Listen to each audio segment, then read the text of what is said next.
Namaste everybody and welcome to my channel. This is Anusha. Videos related to English, improve your English and speak fluently. Last week हामीले present continuous र present simple को कुरा गर्दाखेरि भनेका थियौं present continuous भनेको कुनै पनि एक्टिभिटी जुन सुरु भइसकेको छ र त्यसैलाई अब निरन्तरता दिइरहेका छौं which is going on and on continuously.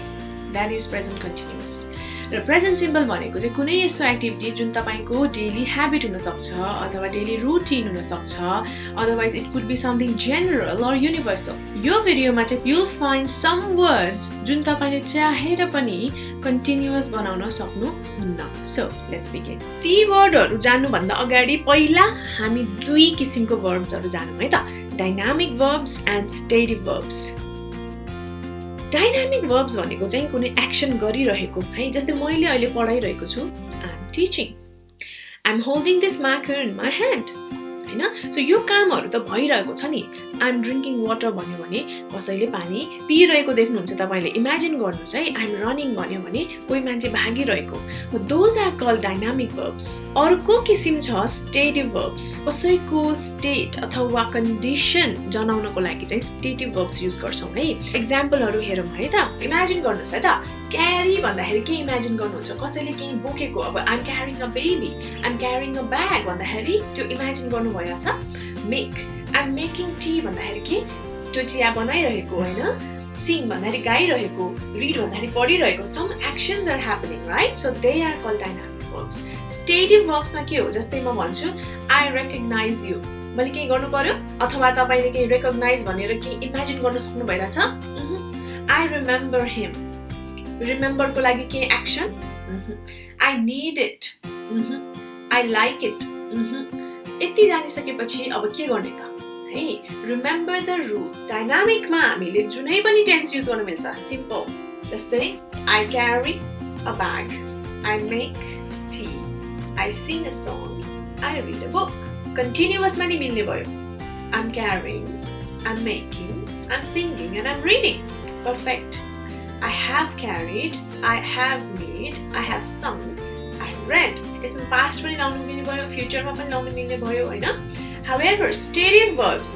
you can't use in the continuous you can't say I'm recognizing, I was recognizing, I'm remembering, I was remembering, I'm needing, I'm liking. You can't say that.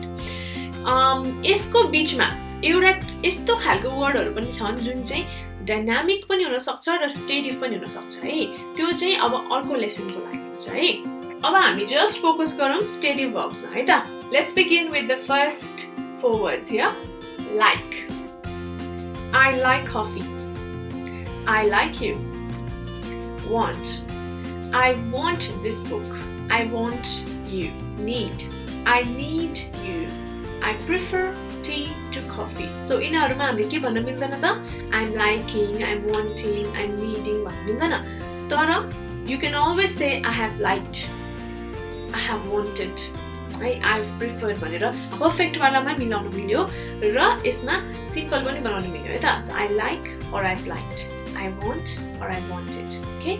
But don't say I am liking. Second मा हेरौं I know, I was knowing you नभन्ने I was realizing नभन्ने I'm understanding नभन्ने I understand this lesson है त I'm recognizing I recognize you I recognize your face okay believe suppose remember and me I believe in God no don't say I'm believing in God suppose I suppose we must go together remember we remember our old days not are remembering or I was remembering I mean you should be worried about your future okay so I mean not I'm meaning right now whenever you use stative verbs remember to use either in simple tense or in perfect tense not in continuous tense अरु केही वर्डहरु पनि हेरौं है त see don't say I'm seeing you I see you or I can see you do you see me do you hear me not are you hearing me Can you smell this? You can't say, I'm smelling something fishy. No, I smell something fishy. Taste. This food is tasting delicious. No, this food tastes delicious.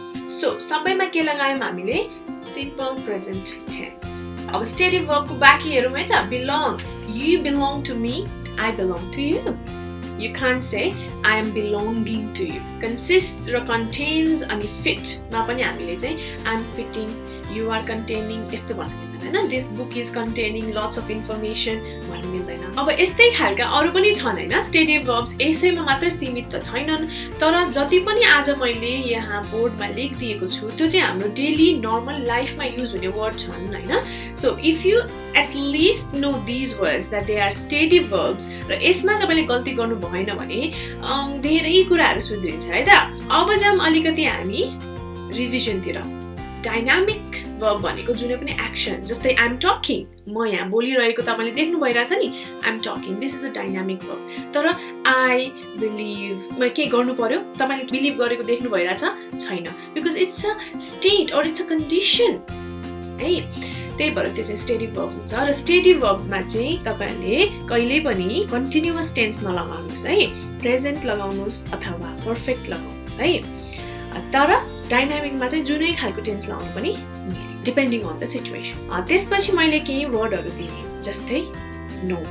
You can't say he is knowing the teacher. He knows the teacher. Or he knew the teacher. Past मा पनि लाउनु मिल्यो. He knew the teacher. He has known the teacher. Perfect मा लाउनु मिल्यो. अथवा he had past perfect. He had known the teacher पनि भन्नु मिल्यो. तर he is knowing, he was knowing चाहिँ नभन्नु है त. म केही सेन्टेन्सेसहरु यहाँ लेख्दै छु. त्यो सेन्टेन्सको ब्ल्याङ्कमा के हुन्छ भनेर तपाईहरुले भन्नुपर्छ है त. ल तीनटा सेन्टेन्सेस अब यसमा तपाईहरुले कुन टेन्स लाउनुहुन्छ त भन्नु है त. something to eat र अप्सनमा छ you/want. so you र want युज गरेर यो ब्ल्याङ्कमा भन्नुस् है. त्यसपछि air mainly of nitrogen and oxygen consist. air मा के चाहिँ यहाँ ब्ल्याङ्कमा भर्ने.